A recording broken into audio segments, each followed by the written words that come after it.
Okay, so all of the variables of the ideal gas law are fairly easy to understand, except pressure, right? So pressure is one that we haven't really talked about, but we've used. So this video is going to focus more in on pressure, understanding what it is, figuring out what the SI unit for pressure is, and seeing how we can understand pressure based on our other variables that are important. Okay, so let's start off by giving kind of a basic description of pressure, right? So if we have this box and we have some gas molecules in this box, right? So the idea is these gas molecules are moving, right? So they're in motion, they have kinetic energy. And pressure is the perceived force on this box as these gas molecules collide with the surface. Okay, so the force that is, so the pressure in this box is from these gas molecules striking the surface with a certain amount of energy. Okay, and we can put an equation to this. So pressure is equal to the force exerted by these gas molecules striking the surface divided by the surface area. Okay, so let's think about this in terms of units. Okay, you may remember from some physics courses or some physical science courses that force equals mass times acceleration. F equals ma. So this is mass and a is acceleration. Okay, so we're thinking about this in terms of SI units. We know that the SI unit for mass is the kilogram. And acceleration you may or may not remember, but it's distance over time squared, so meters per second squared. Okay, so we have our SI unit for force being a kilogram meter per second squared. And you should remember that the SI unit for area, right? So we have a surface area. We know this can be calculated, so area equals length times width. So we have our length and our width here. So in terms of SI units, this is meters times meters, or meters squared. So the SI unit for area is meters squared. So here we have meter squared.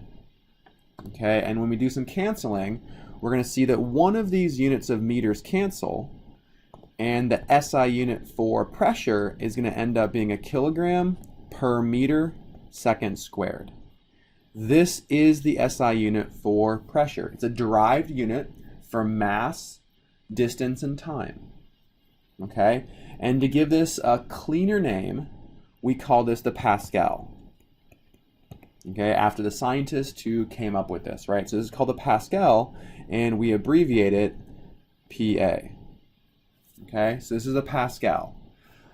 It's the SI unit of pressure. It's kilogram per meter second squared, and we derived it from the equation F equals ma, and pressure equals force divided by area.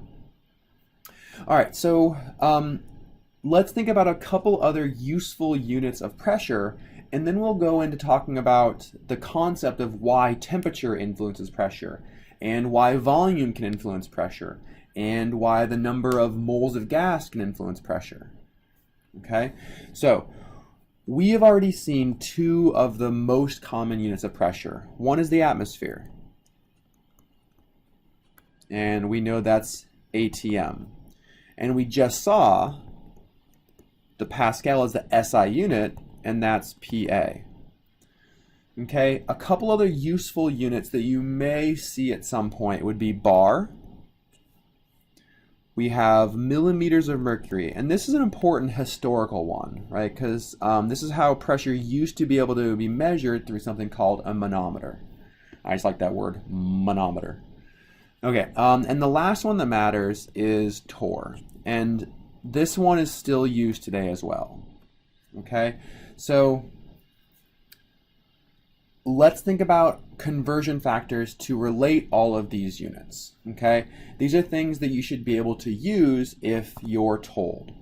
Okay, and we're going to relate all of them to the atmosphere, because the atmosphere is the useful unit of gas in our gas laws. Okay, so 1 atmosphere equals 101,325 pascals. Okay, so 1 atmosphere is 101,325 pascals. 1 atmosphere is equal to 1.01325 bar. 1 atmosphere is equal to 760 millimeters of mercury. And 1 atmosphere equals 760 torr. Right, so you can see some clear relationships between these units, but just be able to use these conversions if you need to. And let's see a quick example of this. All right, so let's say that we are told the pressure of an ideal gas is 758 Pascal. And we need to know this in atmospheres so we can use it in our ideal gas law. Okay, so this is a straightforward one-step conversion where we start off with 758 pascals. We want to cancel out Pascal and be left with atmosphere. And from our conversion here, we are told that 1 atmosphere is 101,325 Pascal. So we can plug this into a calculator and figure out that the pressure is 0.0075 atmospheres. Okay, so it's really that straightforward. Okay, so that's a basic introduction to pressure, right? Understanding where pressure comes from, what it is, and the common units of pressure.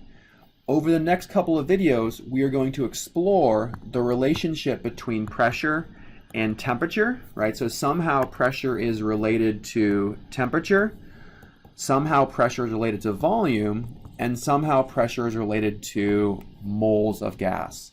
Okay, and these relationships are actually like the empirical observations of how the ideal gas law was originally come up with, right? Where we get this constant R. So what we're going to focus on is the conceptual relationship between these variables to figure out how the ideal gas law was originally conceived from empirical evidence.